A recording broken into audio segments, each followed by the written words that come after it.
আসসালামু আলাইকুম। আশা করি সবাই ভালো আছেন। আমি রিপন, আমি একজন দুবাই প্রবাসী। দেশে আসছি আগামীকাল আমাদের বাংলাদেশের জাতীয় নির্বাচন। আশা করি যে ব্যক্তি যোগ্য তাকেই ভোট দেওয়া হবে। আসলে এখনও ডিসিশন নেওয়া হয় নাই কাকে ভোট দিব কাকে না। যে যোগ্য তাকেই ভোট দেবো ইনশাআল্লাহ। পাশাপাশি আমার একটা অনুরোধ থাকবো সবার প্রতি, যে মানুষটা যোগ্য, যে মানুষটা দেশের প্রতি কাজ করতে পারবে, দেশকে ভালোবাসবে, তাকে আপনারা ভোট দিবেন। আরও পাশাপাশি বলবো, আমরা প্রবাসীরা সব সময় লাঞ্ছিত বঞ্চিত সব থেকে হয়েছি। যেমন এয়ারপোর্টে বঞ্চিত হই, এয়ারপোর্টে লাঞ্ছিত হই, আমাদের অনেক ভোগান্তি হয় এয়ারপোর্টে।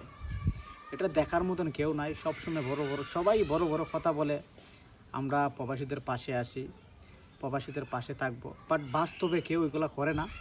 সব সময় প্রবাসীদের নাম দিচ্ছে সবাই চলে, যেই এমপি মন্ত্রী ছোটো নেতা বড় নেতা সবাই। তো সবার কাছে অনুরোধ থাকবো, আগামীকাল নির্বাচন, যোগ্য ব্যক্তিদিকে ভোট দিবেন। যেমন আগে দাদা দাদি যেমন ভোট দিছে একটা প্রায় এরম যেন না হয়। আর আমরা চাই দেশটা ভালো চলুক। আর আমরা প্রবাসীরা শুধু একটু সম্মান চাই।